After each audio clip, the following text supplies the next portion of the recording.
Hi, we're Dan and Mary Tillman with Caldwell Banker Realty. And we're also seniors real estate specialists. So Dan and I have spent quite a bit of time working with seniors 55 plus and helping them with the transition in their next phase of life. We are also certified probate real estate specialists, and we help people seniors who are selling real estate in the probate process as well. So today our purpose here is that we want to give you an update. If you're thinking of moving into a community right now and are wondering what's going on with COVID, we're going to give you an update so you have a feel of what's happening in the current market right now. We also have a special guest speaker with us today. His name is Brad Johnson, and he's with Oasis Senior Advisors. We have partnered with Brad over the years, and he's been a great resource for us. So we brought him with, so Brad can kind of fill you in on what's happening in the communities kind of around the Twin Cities here.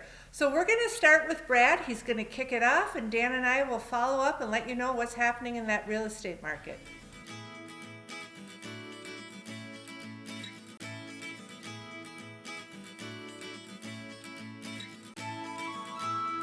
Hi, my name is Brad Johnson, and I'd like to thank Dan and Mary Tillman for inviting me to speak with you today. And we're going to talk about the impacts of COVID on senior housing, but also the basics. Just I don't want to assume that everybody understands kind of all the details and the inside baseball language. But first, in a nutshell, let me describe what Oasis Senior Advisors does. So I work with families, seniors and their adult kids often, to help them make that transition from living independently to living in some form of assisted living or memory care. It's a free and personalized service, as well as I'm able to be a resource to help connect my clients with other local resources. Oasis itself is a national organization, franchise model, and it's been around for about 6 or 7 years now. But first, let me just introduce myself a little bit in terms of my own personal experience with senior housing. And it's been a long journey, 19 or 20 years. It goes back to my mom being diagnosed with dementia in 2002. And she had that for 15 years. And over those 15 years, there were a series of transitions that my parents went through. The first one was my dad being hospitalized, and they had to do a stint in assisted living, and then my mom was hospitalized, and that finally led to them moving permanently to assisted living. Then mom moved to memory care, and dad back into independent living, and now just most recently, I helped my dad transition from independent living to assisted living. He's 96 years old, proud World War II vet, but also in hospice, so we're kind of in the final stage of his life. So I've been through this like 4 or 5 times myself, I think, by last count. And I decided when I left my corporate career and I was trying to decide what to do, that a whole experience of this transition is very challenging for the seniors and for their families. And I found this business, this franchise model, and I decided to own a small business helping families. So that's what I do. So first, talking about why seniors want to stay in their homes, because it's really a pretty strong feeling for people. You know, the first is attachment. You know, a lot of people have lived in their homes for decades, and they just simply don't want to move. Next, it's a lot of work to move. It's a tremendous lot of work to downsize. Independence, kind of this sense of if I'm moving into senior housing, I lose my independence, and I lose my self-determination. Which is not true. You still have all the independence that you want. And then the self-perception, you know, that I'm not that old. When in fact, I've had people in their 80s say, I'm not that old, which depending on your health, you're actually not that old. But still, it's that perception. There's also an old paradigm. And this goes back a generation to when your parents or grandparents may have been at this stage of their life. And really all that was available back then was the nursing home. And it wasn't a very pleasant place. It didn't smell very good, and if you went for a visit, you probably couldn't wait to leave. And I think there's still a mindset that that's what it's like, and that's really changed now with assisted living. And then finally, affordability. And it's definitely more costly, but there's sort of a perception sometimes that living at home is free, which really isn't true. And so I help my clients understand details on cost.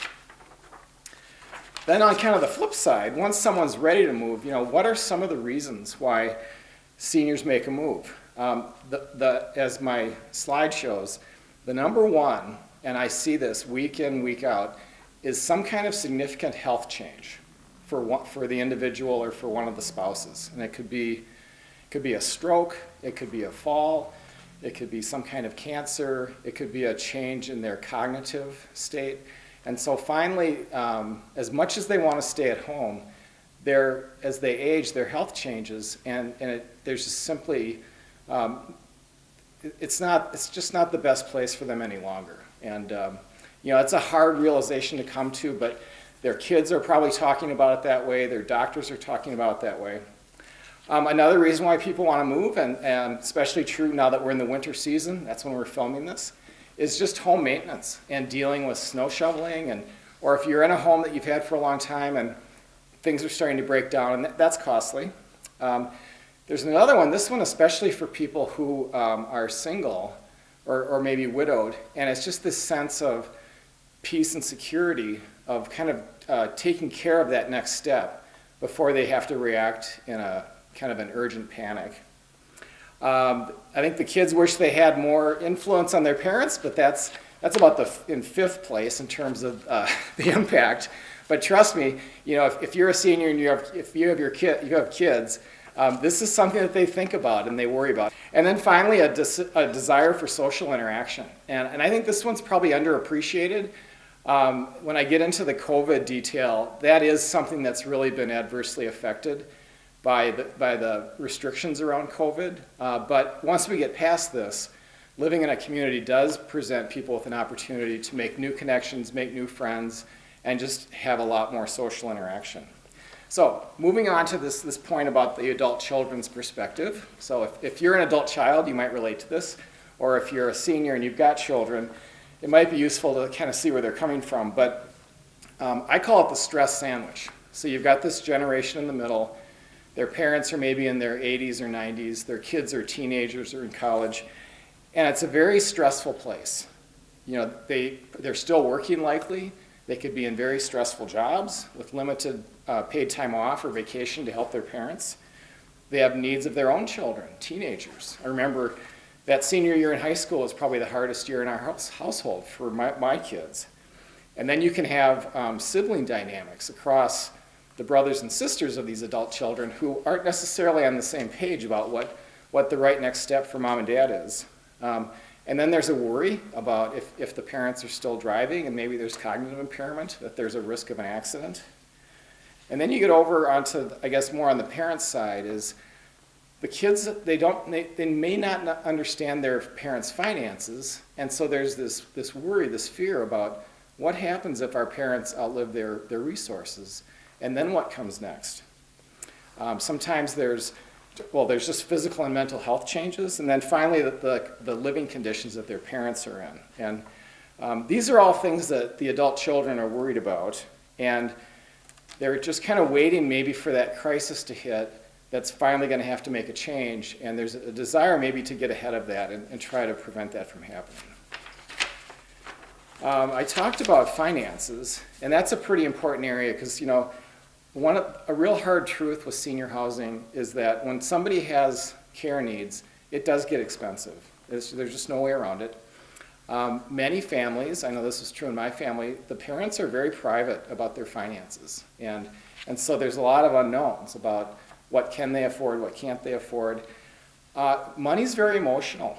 And there's this sort of deep-seated thing that is the worry is, what happens if I outlive my resources? I mean, I've had clients say, I don't want to end up sleeping under a bridge.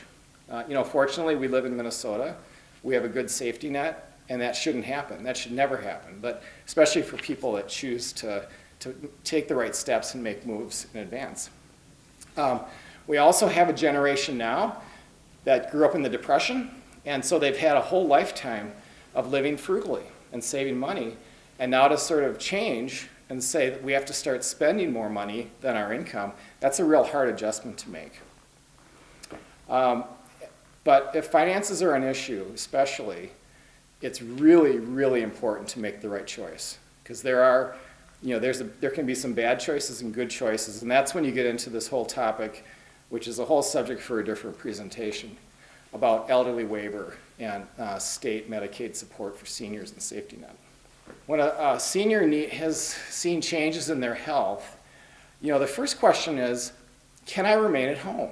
And so then there's some questions to ask of, and this is probably more from the adult child's perspective, can mom or dad, and let's say they've been hospitalized, and then they spend 2 or 3 weeks at a transitional care unit, and now they're faced with that choice of what's next. Well, the question is, can mom and dad go home and be alone, and is that safe?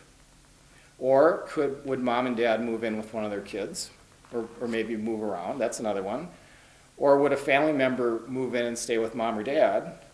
Or can they hire someone to come in? That's called home health care. And on the other side of the slide, I've got some figures. These are a little outdated. I think right now the hourly rate for home health care is probably like $35 to $40. And typically agencies have a 2 to 3 hour minimum, maybe 2 or 3 shifts a week, things like that. For someone with relatively low needs, this is definitely cheaper than assisted living, but as someone's needs change and they need to have more and more care in the house, it can very quickly become the most expensive option, which then leads people to look into senior housing. And what I've shown here are there's like really 5 different levels. Independent living, which is basically just that. You have an apartment, and that's pretty much it. You live in a building with other seniors, but if you were to fall down on the floor and call the front desk, they would come up and see if you're all right, but they'd have to call 911. They're prohibited by law from physically helping you get up. And then the next one would be assisted living, and that's where you start to have services brought into your apartment on a scheduled basis, maybe help getting dressed in the morning, help showering once a week, that kind of thing. Typically, the 3 meals a day are provided with assisted living.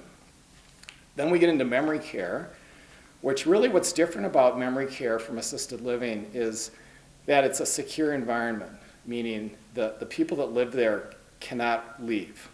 There's a code on the door that you have to punch in.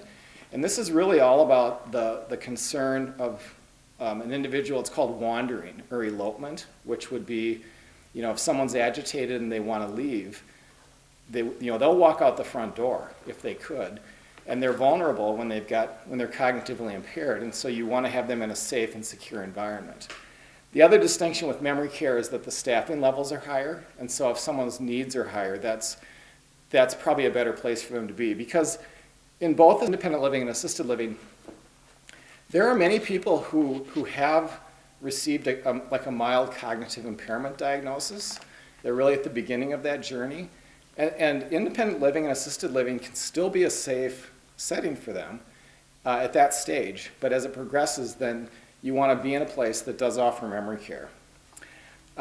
This isn't found in most places, but we're seeing it more and more. There's like a higher level of assisted living called care suites or enhanced care.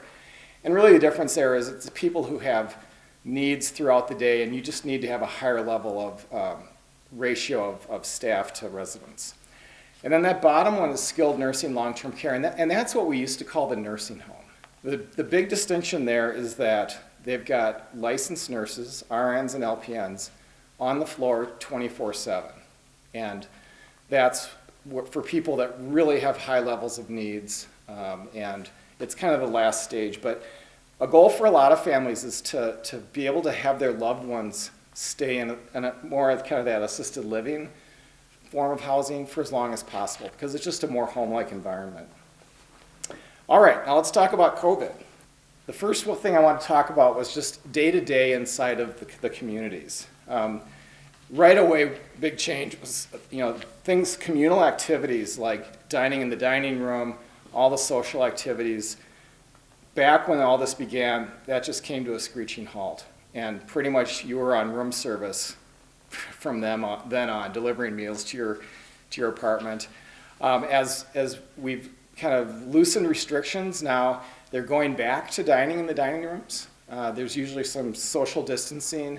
So it still feels pretty stilted and awkward, but they're really trying as hard as they can to get back to the value of communal living, where people can just be with one another and have dinner or lunch with your friends, and because that's a big part of what makes living in assisted living and independent living and so good. One of the things is when someone moves in, and people have been moving into these communities all throughout COVID, is a pretty standard approach is that new resident has to quarantine for 14 days, meaning they just stay in their apartment. It's really for their safety as well as for the other residents' safety. And then once they're through that, then it starts to get to normal. There have also been restrictions, especially for assisted living and memory care, on who can come and visit the resident. And again, this is to protect all the residents that are in the building. As we've seen, as they've started to loosen that up, when COVID has come into a building, I've heard from communities that I talk to that often they trace it back to it was a family member who came and visited, and that's how it got in. There is something called an essential caregiver program, and I know about this personally. As I said earlier, my dad, 96 years old, he's in assisted living, and so I'm designated as that. And so I'm able to go in the building, go into his apartment, and spend an hour or 2 hours with them a few times a week. And that's really important as a way of maintaining some connection with family, especially where there's some cognitive impairment, like is the case with my dad, because it's otherwise a pretty strange existence to just be by yourself for that long. But for people that are living there, once they get through quarantine, life inside their apartment is really no different than life inside their house that they moved from or their apartment that they moved from. They don't have to wear a mask, you just go about life. But it's really when you go out your door into the hallways and the common areas, people need to wear masks and social distance. But again, not too different than how life is for all of us right now when we go out in public. And then one thing I've noticed is that for communities that have independent living, assisted living, and memory care, there is more flexibility for people that are in independent living. Next topic. How has COVID affected the search process? Let's say you're right there, you're ready to make a move, you've been thinking about it, seems like we can see the light at the end of the tunnel. So what's it like to look for assisted living or memory care right now? Well, one of the big things that's changed is in the pre-COVID days, almost always the way that you would first experience a community would be to go on a tour and spend half hour, an hour there. Now what we find is usually the very first contact with the community, it's either on a phone call with the marketing person or some kind of a virtual visit, or maybe through Zoom or something like that. It's different, but actually as we've done it more and more, it feels pretty natural. And one of the benefits of all this, I think, is it allows all the kids to be able to participate. You can have kids living out of state, and they can still participate on the phone call or on that virtual tour on Zoom from wherever they are. And then also, in the old days, the way you would normally finally see the pricing was when you get the hard copy packet on the tour. And now all the communities are emailing out electronic PDFs of their pricing. And so you're able to get more of that pricing information earlier, and it can easily be spread to more people that are kind of helping you make the decision. Right now on in-person touring, it's a bit of a mixed bag. Many communities are able to do that. Some, maybe they've had some active COVID cases, don't do it just out of protection and safety. And often people have said, I just couldn't possibly make a decision on an apartment without actually physically going in and looking at myself. And who wouldn't think that way? And so the communities realize that. And so in almost every case, they'll say, if you're really serious about moving here and choosing this, then we will find a way for you to come and see the apartment and see it firsthand and just do it safely. One of the things that COVID has done, as you might expect, is that occupancy levels have come down from, I think they were peaking out probably in the fall and winter right before this hit. And because people have just chosen not to move, or they couldn't move early on. Many are nonprofits and for-profits, but they're all still in the business of providing health care to seniors. And so if they've got empty apartments, a lot of times what we see are like a month of free rent or other kinds of financial sweeteners to encourage people to make that move. So don't be surprised if you're out looking, if you see something like that, at least for now while we're still in this COVID time. And then last, I want to talk about the impacts of COVID on the overall market. And I mentioned almost across the board, pretty much all communities have seen reduced occupancy, especially in their independent living and assisted living areas. And so if you had this mindset of, well, every place has waiting period or wait lists, long wait lists, that's not true right now. People that want to make a move can make a move right now. The one exception to that I've seen is in memory care, and it kind of makes sense. Memory care is it's the care that is sort of the most challenging to provide for, and so as families have struggled to care for a loved one with cognitive impairment, at some point they just kind of reach the end of what they can do, and they have to have their loved one receive care in that setting. And so I think that's where a lot of the movements have been. For people that have an urgent need for memory care right now, you're more apt to get an answer of, I'm sorry, we're full. There's a program that I mentioned earlier called Elderly Waiver. This is a form of Medicaid, federal program. Minnesota sets the policy, administered at the county level. Typically, if a community is said to accept Elderly Waiver, they would say, we need a resident to be able to pay out of their own pockets for 24 or 36 months, something like that. And then if they run out of money, then they can go on Elderly Waiver. We've seen a loosening of that, where they might require fewer months, and in some cases even saying, we'll let people move in who have nothing right now, which wasn't the case pre-COVID. Also, there were certain types of apartments that were notorious for long waiting lists, specifically large, like 2-bedroom apartments in independent living. If somebody wanted that, say, a year ago, you would expect to get an answer back, like there's probably a 2 to 3 year wait for that. And now what we're seeing is, as those become available and the people on the wait list are saying, no, thank you, I've had clients that have been able to pretty quickly make a move into a large apartment like that a year ago they would have had to wait. They couldn't have gotten it. So that's a bit of an opportunity that's presented itself. Vaccines are starting. My dad is getting vaccinated today. Today is Wednesday, January 13th. And it's the 2 steps. So I think by the end of February, pretty much everybody who lives in assisted living will be vaccinated. Also, I had a client recently who decided to sign a lease early because it allowed her to actually get a vaccine, because she was worried that living out in the community, she didn't know when would she be able to get a vaccine. And it was so important to her to get a vaccine that she decided to accelerate the process of at least taking possession of an apartment. And then the last point I'll make is, while there's been a drop in occupancy rates, pretty much everybody thinks as we get through COVID, there's going to be a pent-up demand and a surge. And so where there once were empty apartments, those are going to fill quickly. And so again, it's kind of this idea of, if you're really serious about thinking about this and making a change, to not wait too long, especially if you feel like it's something you need to get done this year. And as I always say, and I know Mary and Dan say this, there's no time like the present to start planning ahead. And all you're doing kind of at that first stage is gathering information. You're not making any commitments, but it puts you in a position where you have enough information to know what you want to do, and if necessary, get on a wait list or at least make connection with that community. That's my presentation. I want to thank you for listening. I hope it's been informative. And now I'll turn things over to Mary and Dan Tillman. Thank you.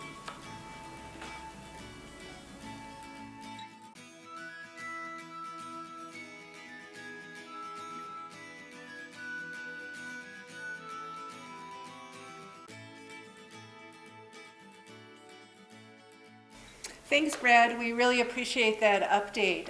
One of the reasons we invited Brad today is because when people are thinking about that move into a senior community, that's their first thought, not what do I do with my real estate. So until they kind of get that information all sorted out, real estate does come up afterwards. What do I do with my home, my condo? gosh, how does that fit into this and work together? So as I said, Dan and I, we're seniors real estate specialists, and this is what we do. We help people from where Brad was to transition into real estate. One thing we want to talk about now is how COVID has changed real estate. What's different? I would say prior COVID, coming into 2020, Dan and I had a very large pipeline of seniors that were planning on moving into a community. And once COVID hit, we probably saw maybe 50 to 60% of those people say, I think I'm going to stay put. I think I'm going to wait and see what happens. And as we talk to our colleagues, that is very familiar, what we hear. So a lot of people have put their plans kind of on the back burners. And they want to know, hey, what's going on in COVID right now? So what's changed as we now go into buying and selling real estate? So for Dan and I, we're going to talk first about the safety measures that are put in place. Totally different than pre-COVID. What we're seeing now, as we know, masks are required. I mean, that's just something our governor has says, as you go out and about, masks are required. So real estate is an essential business. It is still going. It has not stopped. But when somebody enters your home, be it a real estate agent, be it a buyer, be it an appraiser, be it somebody who's doing an inspection, they all need to follow safety measures, and one of those is wearing a mask. It is something we put in our listings that are required, but we also, and most realtors, have masks available. So if somebody walks in and does not have one on, that can be put in place. Social distancing is very important too. If you're going to be doing an open house, let's say, social distancing could mean a limited number of people, but where are those people located in the house? You may have one group, a husband and wife upstairs. You may have a husband and wife and a family in the basement, and you could have maybe a single person that's circling the main floor. And then we kind of rotate them so everybody is socially distanced, maybe on a different floor. Now you might be thinking, I have a really small house and there's not that much space in my house. We certainly can keep somebody like in the bedroom, somebody in the kitchen, in the living room, and rotate that way as well. So those social distancing measures still play in the real estate. Another thing for safety, people think, I just don't want people coming in my house. I'm afraid I'm going to, get COVID from this traffic of people coming in and out. One of the things that we do and most realtors do is they will have hand sanitizer. So once somebody comes in your house, we're requested to use that hand sanitizer so the germs on the hands can't be passed on. We also have those disinfectant wipes. You'll see them in a little container and you can pull them out. Most realtors, when they're there, either they bring their own or they'll see them there, and they'll wipe things down as they see maybe their buyer, their client, open the cupboard doors or open a closet door or the handle going down the basement. Those things will get wiped down once they are exiting the house.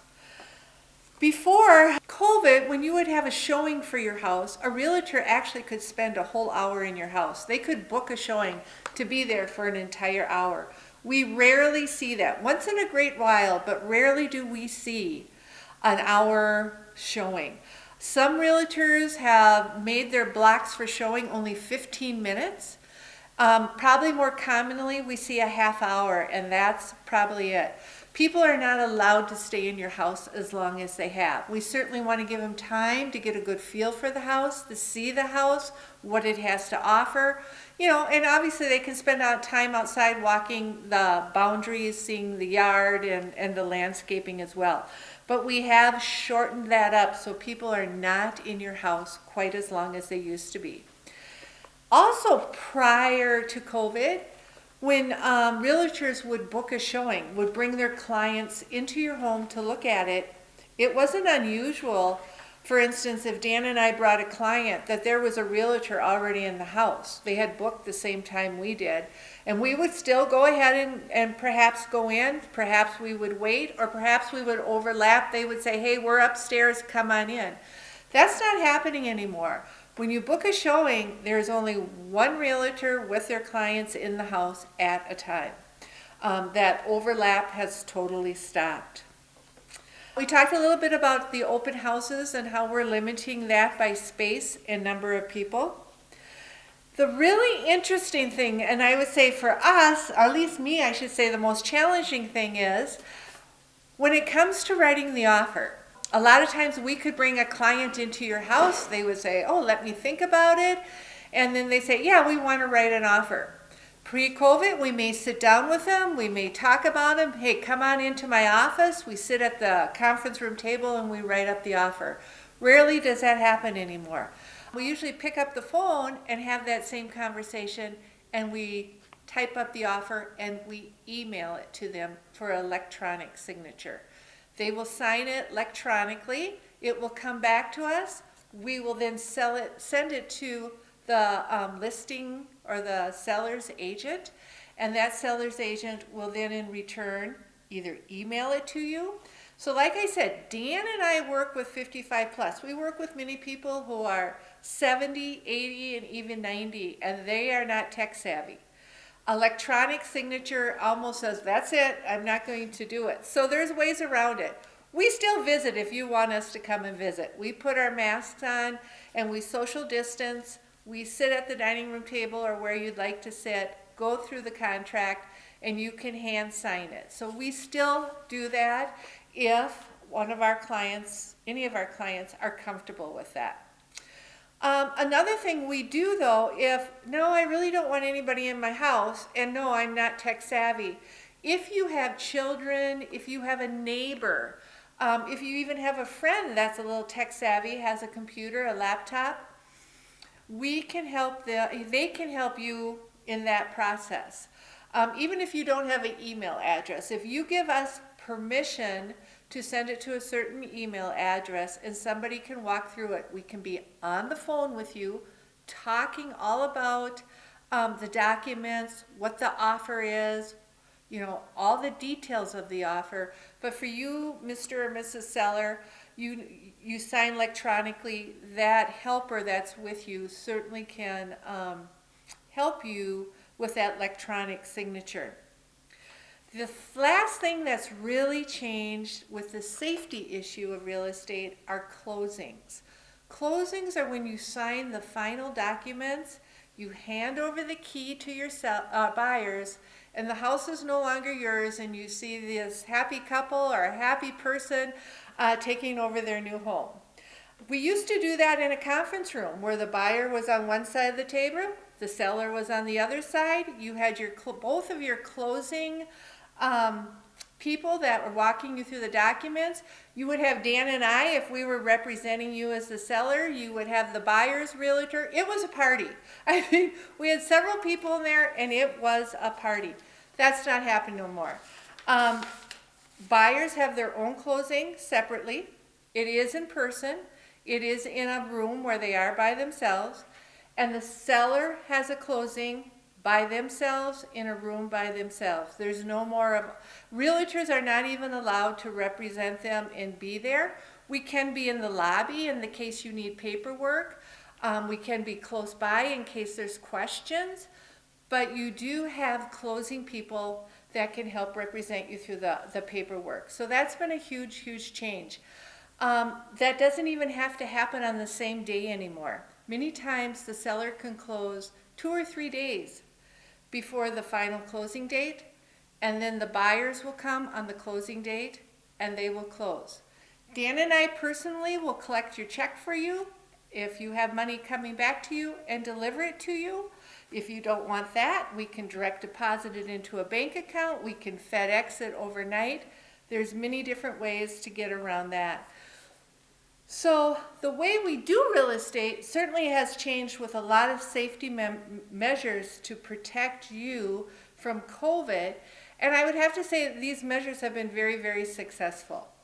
So next we're going to talk a little bit about, so wow, this was a lot. Are people still buying and selling real estate? Yes, and you'll find that there are people that are buying and selling real estate. It's been, as Mary said, an essential business. And really, the inventory is still low because a lot of people have decided that perhaps maybe they want to stay in their home, stay in place.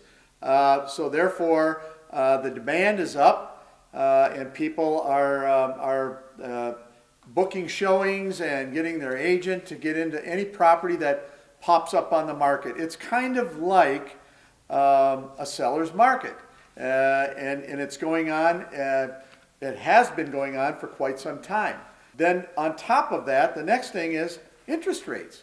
Well, interest rates have dropped and dropped and dropped to the point where people that are renting are thinking, I can get a very low interest rate, I can buy a home, and I can maybe even afford a little bit more or bigger home for more money because the interest rate is so low. I can buy more house. And that's been ongoing as well. And of course, a lot of times that the property ends up going up in price because there's so many people that are interested in buying. And the other part about this is that, let's say first-time home buyers are jumping on the bandwagon, they're trying to get a home, and suddenly they realize that, well, we don't maybe have enough money, and so there are down payment assistance programs that are out there. So there's 3 different types that I can review for you that's really quick. One is the type that you pay interest only. Then there's another type that you pay a monthly payment of interest and buy down the principal like a normal loan. And then there's a third one that is a lump sum money that helps you, and that lump sum money stays with the loan or stays with the house. And what happens is when you pay no interest, no monthly payment, and when you sell, whenever that is, that dollar amount is taken right off the top and paid back, and then the balance is yours. Then there's also values. A lot of people are saying, wow, even today, they said, wow, my house seems to be appreciating. There are some areas that it's appreciated 3%, and some areas 5%, 7%, and today somebody said that they found out that their house had appreciated 11% in 1 year. And so therefore, the dollar amount and values are going up, and so therefore people that want to buy with the interest rate low are able to do that. And lastly, multiple offers. They are very, very common, and there are some cases where it goes up $5,000, maybe $10,000, even $20,000 over asking price. And that's because of the demand. There's not much out there. People want to buy a home, whether it's moving up in value and size of a home, or just coming from an apartment or a townhouse that they're renting or a condo they're renting, and they want to get into a house to buy. And interest rates low, everybody is wanting to get on board, and so therefore the demand is high. Right, and so as you can see, the low inventory, the shortage of inventory is just flying off the market. So one of the problems when we work with this happening and we work with seniors, you know, they're going to go into a community and that transition time, you know, selling my house, moving in, how do I coordinate that? How has that changed with COVID? Is the process taking longer because, you know, you told me of all these safety items and now you're telling me there's so many buyers, and so what's happened with the process? Is it going to take me forever to close my house, or does it happen about the same as it always has? And to tell you the truth, it's changed a little bit. It's gotten a little bit longer. Prior to COVID, we were able to close a buyer maybe in 21 to 30 days. That would be very, very common for us. I would say right now it's taking maybe more like 45 plus days. The plus here is that if you are a seller and if you have your house on the market like Dan said, and you have all these multiple offers, maybe you got 4 or 5 people who want to buy your house, you know, you're now in a position to say to somebody, I'll take your offer, but I need maybe 60 days instead of 45 days. You're kind of in a better position because this one person knows if I don't take this house, I may be going to another 3 or 4 or 5 or 6 offers before I get it. So your flexibility to negotiate is a little bit better with COVID because those inventories are lower. One reason why this 45 days has gone from 30 to 45 days, inspectors are a little bit backlogged now. You usually be able to call and they could be out tomorrow or the next day, and it's usually taken maybe 3, 4, sometimes 5 days to get an inspection done on a house. So that kind of pushes things out a little bit on the loan side, because until that inspection is done and signed off, no other phases move forward. The second phase, though, after that does get signed off, is an appraiser who comes in to say, wow, this house, you got multiple offers, and let's say you went $10,000 over. Well, you know what? The bank's saying that house has to appraise for that extra $10,000, which is your realtor's responsibility to kind of help that appraiser see where the value came from. But appraisers, too, are backlogged now, and it's taking a little bit of time of getting them to show up. So that's kind of pushed that date out a little bit more too. And then finally, one of the main things that we see since we've had COVID, there are some COVID provisions, and one is a COVID addendum that everybody signs with a purchase agreement. And what that addendum says, if either you, the seller, or the buyer come down with it, that you agree to move the closing date out 30 days. You are not going to cancel it. You understand we are in the midst of this COVID situation, and that you will give it a 30 days if either one of you come down with the COVID virus. So that too has been moving those closing dates out. I think now that we're coming kind of on the tail end of this, people are getting, seniors are getting vaccinations. They're saying by June, July, you know, the general public should be able to start getting vaccines for that. We will probably start seeing those dates shorten and lessen a little bit. And maybe we'll start getting back to maybe 30 or 40 days for closing dates. But for right now, it has pushed out just a bit. But you, the seller, are still in the driver's seat, because that certainly has given you an opportunity to negotiate a little more.